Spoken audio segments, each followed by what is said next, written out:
jazz up, or journalism? I want to do journalism because that was the word I was going to suggest if you didn't have it. Yeah, cool. J is for journalism. Is so important. And I've been reading a lot and seeing a lot of conversation about how local outlets are closing because they don't have the viewership or the finances to survive. Journalism is the backbone of fashion. It's why Anna Wintour, an editor of a magazine, is like the most biggest power broker in the fashion industry. And I think for me, journalism is about stories. And one of the things I call in my company, I call them style stories. Like, this is kind of make it synthesize it down. But I think that every person has a story, right? And usually, and for me, as a fashion anthropologist, I'm reading your clothing like I'm reading your biography. So one of the reasons why I started my tour is that I wanted people to start, my company was, I wanted people to start thinking critically about what is the story that you're telling as a person through your clothing. It's unbelievable. I pay attention to the small, it's like a game I play with myself. Like when I'm walking down the street, I'm just reading people. And I can tell someone who like grew up conservative, but then moved to New York and is now super liberal because she might be wearing a sensible cardigan, but she has a nose ring. Like these are the little telltale stories and signs, right? And so I know when you said journalism, you meant major publications, but I think we need to start realizing that we all have a story to tell, and clothing is some of the language that we use, right? Clothing is a way of kind of communicating to the world, like my bold pink lip, like clearly I'm someone who is not conservative. On my tours, people come from DC. I take them shopping in boutiques that sell makeup. They're not wearing a bold pink lip in DC because that's not the clothing culture there, right? So you can tell so much about someone's cultural slant based on how they're dressed.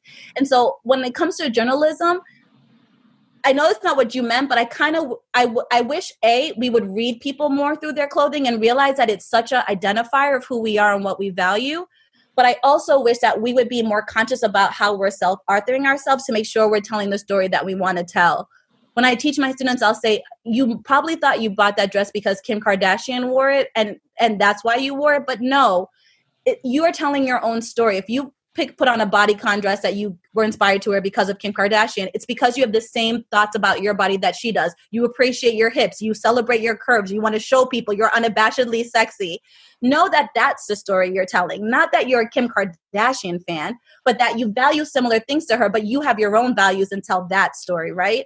So what I hope for the future of journalism is that, like I said earlier, we focus a lot in fashion journalism around the creative directors, right? The power brokers. We talk up to the big brands. I'm hoping that will become more localized, and I hope it will become more focused on the individual, because everybody's telling a story and we need to hear those stories. That will help with the issue of diversity within the fashion industry, I think.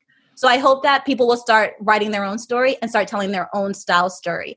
And I do want to say this. I get a lot of people who ask me, how do I avoid being a cultural appropriator? Because a lot of white people are very afraid of that. And my answer to them is, your clothing tell your story. Don't buy pieces that aren't part of your story.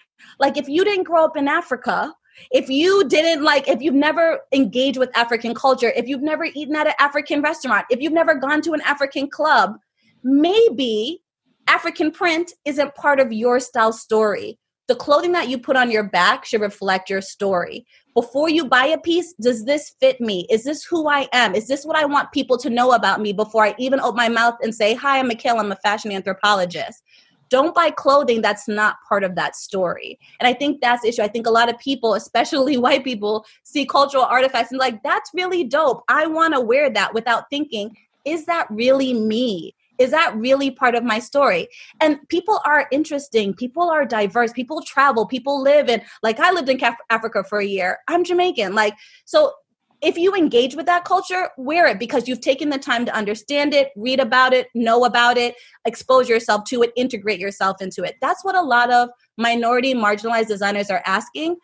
One of the easiest ways to avoid appropriation is to just engage with the culture, talk to real people, hear their story, find points of connection, diversity and inclusion, like, oh, you do that, I do that too. Then you can engage with their clothing because, yeah, you found parts of their culture that make sense to you. But to do it in a vacuum because you saw it on a magazine and it looked really cute, that's not part of your story, girl. You ain't gonna do that. Like, don't do that. That's why we don't wear Jewish stars. That's why we don't wear hijabs. because those aren't part of our story. They're not a reflection of our values. We should treat cultural things like braids and, particular hairstyles. We should treat them with the same reverence because we know they're not part of our story.